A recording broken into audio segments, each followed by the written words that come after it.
EA doesn't give a single fuck about you or the player experience. If there's one thing that the despised game publisher has been consistent about throughout the past couple of days, months, and years, is that they'll go as far as they need to maximize their profits, even if it means at the expense of the player. But with Battlefront 2, EA pushed the envelope one step too far and they're suffering the consequences. And I'm not even talking about the fact that their bullshit PR Reddit response garnered the honor of the most downvoted comment in the website's history, the fact that we've managed to make EA backpedal from their original intentions on multiple fronts, or the fact that the fiasco has brought the issue of loot boxes to the limelight like never before, all great achievements on their own. I'm talking about the ultimate culmination of all these things, the ultimate outcome of this bombastic Rube Goldberg's machine. EA just lost a lot of money. I would like to direct your attention to this article posted by CNBC with the headline, "Wall Street is freaking out as EA caves again to social media outrage over its Star Wars game." Yep, that's one heck of a headline. One of the first things that the article reported was that the company's shares went down a whopping 3% throughout Thursday and Friday, the time period when EA decided to pull the microtransactions from Battlefront 2 just hours before the game's official launch. And yeah, you can see these results clear as day if you Google EA stocks right now. The article then proceeded with an excerpt detailing feedback provided by a financial analyst, which reads, Bank of America Merrill Lynch now predicts the Star Wars title sales are likely to disappoint investors and come under the company's target because of the gamer outrage. Merrill Lynch, by the way, is the name of a company that specializes in wealth management, financial advising, so on and so forth.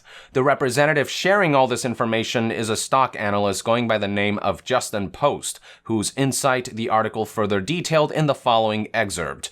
The escalation of EA concessions over the past month are a potential negative indicator of pre-order sales trends and overall unit confidence, analyst Justin Post wrote in a note to clients Friday entitled, In-Game Purchases Benched the Night Before Launch.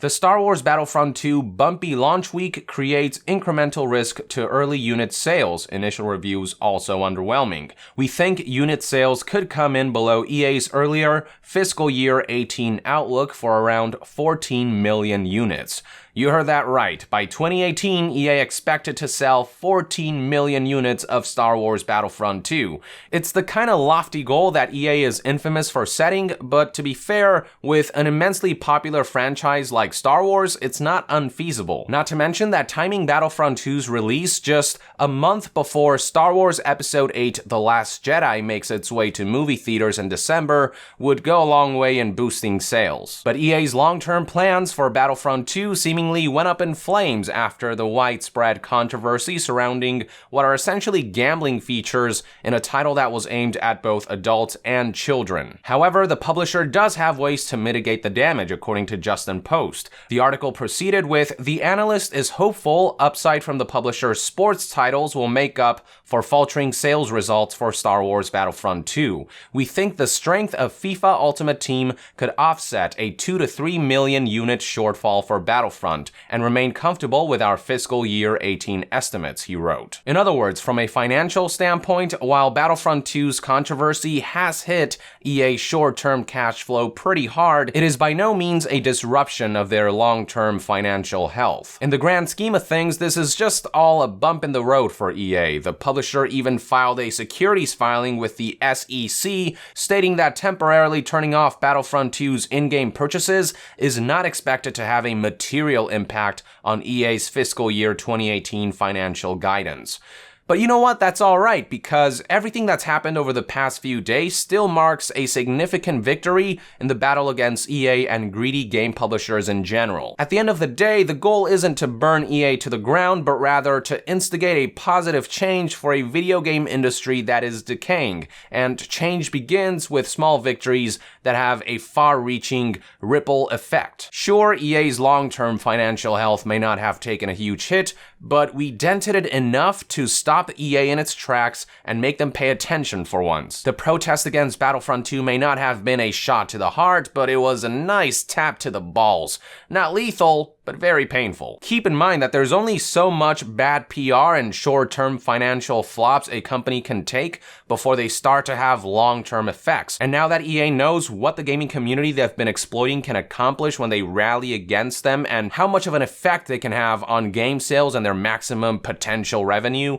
hopefully they'll think twice before deciding to implement such egregious business tactics in future titles. So yeah, at the end of the day, the tap to the balls wasn't about killing EA, it was about sending a message to them and to all the greedy game publishers around the world who were intending to implement something similar in some of their upcoming games. It was about bringing the conversation of microtransactions and loot boxes to the spotlight and setting a precedent for the gaming community's expectations of the future of gaming. And to that end, the ball tap to EA's sacks of cash served its purpose. Don't let your guard down though, I guarantee you that EA will eventually subtly begin crawling out of the dark hole that we sent them to towards realizing Battlefront 2's business model for future titles. The one mistake that EA made with this one was that they got overzealous. They leapfrogged their way to Battlefront 2's loot box progression system instead of inching their way to it. But EA is a smart creature. They will learn, they will adapt, and you can bet your ass that they'll begin a much more methodical tread towards a future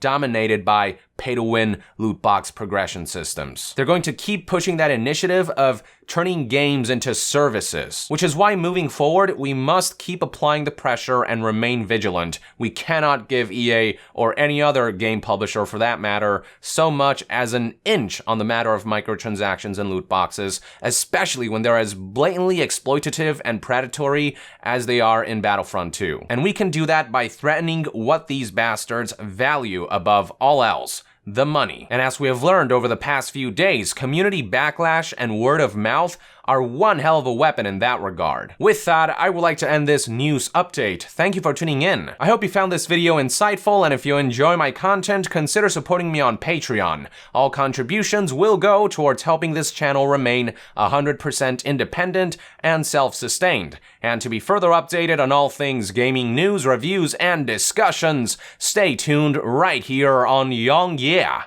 I'll see you guys next time. Young out.